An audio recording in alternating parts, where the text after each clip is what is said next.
우리는 여지껏 인간이 왜 타락했고, 얼마나 타락했고, 그래서 그 결과가 무엇인가에 관하여서 깊이 공부해 보았습니다. 10개가 넘는 영상으로 공부했지만, 결국 다 망가졌다라고 요약하면 되겠죠. 그럼 우리 인간은 어떻게 해야 할까요? 그냥 지옥에 가면 되는 것이죠. 너무 간단한 문제 아니겠습니까? 우리는 하나님께서 제시하신 나라, 그곳에서 하나님의 통치를 받고 살아가는 것을 거부했습니다. 그러니까 대한민국 국적을 가진 사람이 대한민국의 법의 통치를 거부하면서 국적을 바꾼 것과 같은 거예요. 그렇다면 그에 따른 결과가 좋은 것이든 안 좋은 것이든 온전히 그 사람의 목 아니겠습니까? 이건 당연한 것이지요. 자, 그럼 우리 인간은 하나님의 통치를 거부했어요. 그 결과는 죽음이었고요. 이 세상은 죽음의 세력 아래에 이제 놓이게 된 것이지요.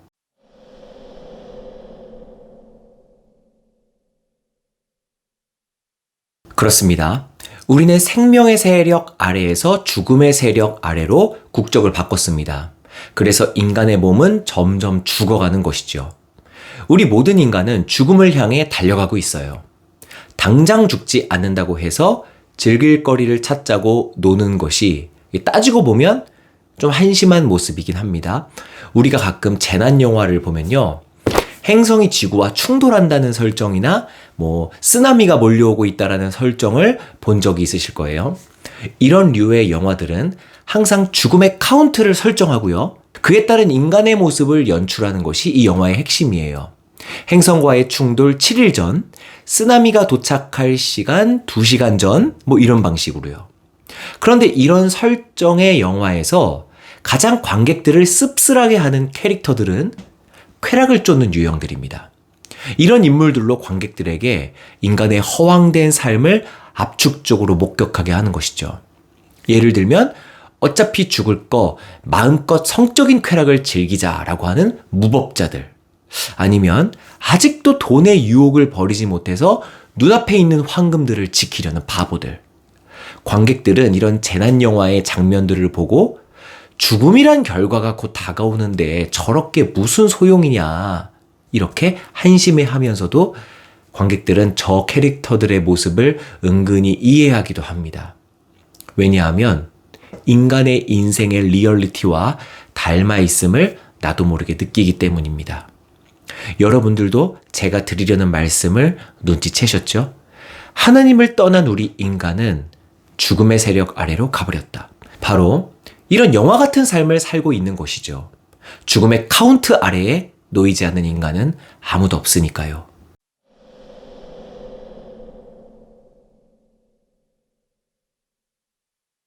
사람은 제발로 하나님의 통치 아래에서 살기를 거부했습니다.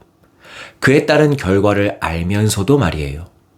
그렇다면 신께서는 그저 버려두시면 되는 일 아닐까요? 만들 자유가 있으신 신께서는 버릴 자유도 있으십니다. 신께서 누구의 청탁을 받아서 사람을 창조하신 건 아니니까요. 누군가의 눈치를 봐야 하는 그런 존재도 아닙니다. 하나님께서는 인간을 도와주실 의무가 있는 존재가 아니라는 겁니다. 그렇다면 왜 하나님께서는 인간을 구원하시려는 걸까요?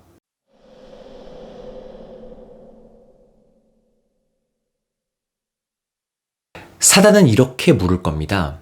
하나님께서 인간을 창조하신 이유가 뭐냐고. 그것의 답은 이것이죠. 사람이 하나님의 통치를 즐거워하며 하나님과 영원히 사랑의 교제를 나누는 것. 그게 목적이었다고요. 그럼 이 창조의 목적은 달성하지 못하신 게 되는 거네요. 하나님께서는 실패하셨습니다. 하나님의 의도와는 다른 결과가 나왔으니까요. 하나님은 이 변수에 당황하셨겠죠? 이러려고 한 게 아닌데, 이러려고 인간을 창조한 게 아닌데, 근데 어쩔 수 없지. 인간들아, 그럼 알아서들 살다가 죽거라. 너희들의 선택에 너희들의 책임을 지거라. 그리고 내가 이럴 줄 모르고 영혼은 죽지 않게 창조했거든. 그래서 육체는 죽더라도 영혼은 영원히 지옥에서 살게 될 거야. 어쩔 수 있냐. 니네가 좋아서 나를 떠난 걸. 나도 이럴 줄 몰랐지. 이렇게 하나님께서 말하실까요? 하지만 이런 모습은 하나님의 속성과는 완전히 어긋납니다. 크게 두 가지의 이유로 있을 수 없는 모습이에요. 첫 번째로는 이 모습엔 사랑이 없습니다. 하나님의 본질은 사랑이시거든요. 사랑이 많으신 분이 아니라 사랑의 그 자체, 그 사랑이 본질이신 하나님이십니다. 그래서 이런 모습은 나타날 가능성이 없는 모습이에요. 두 번째는요, 하나님은 실패가 없으십니다. 실패라는 개념은 신에게는 있을 수 없는 개념이라는 거예요. 사람을 창조하신 목적에 실패하신 하나님? 그런 신을 신뢰할 수 있습니까? 그렇게 따지면 구원도 실패할 가능성이 있기 때문에 우리는 확률의 구원을 걸어야 하는 도박과도 같은 신을 의지하는 것이죠. 하나님이 우리를 구원하시는 이유는 바로 하나님의 이름을 위해서입니다. 즉, 신의 성품이 인간을 구원하는 것입니다. 그게 전부입니다. 신의 성품에 근거한 신의 의지, 그것 말고는 구원의 이유는 없어요.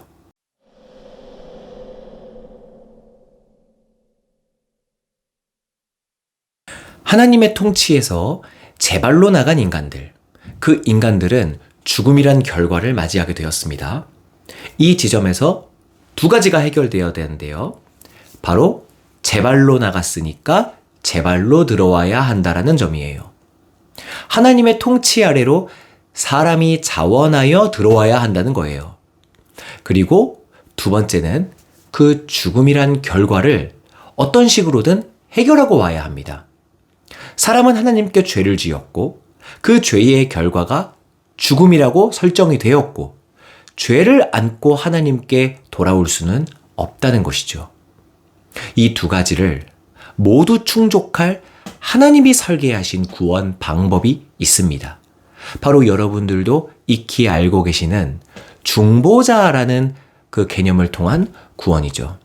중보자의 중은 가운데 중, 보는 보증할 보라는 한자를 쓰는 용어입니다.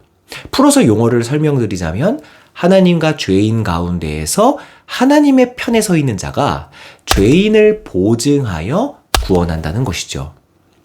오늘은 이 지점만 설명드리고 마치겠습니다. 뭐냐면요, 하나님께서는 중간에 서서 우리를 보증하는 자, 곧 중보자만을 통해서 죄인을 받아들이신다라는 점이에요. 채무자가 뭔 짓을 해도 채권자와 채무자 사이에 보증인이 끼면 채권자는 채무자를 일절 보지 않습니다. 자격이 없는 채무자는 없는 사람 치고 오직 그 사이에 보증인의 자격을 통하여 계약이 성립되는 거예요. 바로 이 보증인이 예수 그리스도입니다. 바로 죄인의 중보자가 예수 그리스도라는 거예요. 오직 예수라는 중보자를 통해서만 구원이 발생됩니다. 이 구원 방법은 하나님께서 설계하신 방법이에요. 그렇기 때문에 다른 구원 방법은 없습니다. 이 방법은 오직 하나님의 성품에 기인한 하나님의 의지로 발생되었습니다. 완전히 하나님이 고안해내신 아이디어인 것이에요.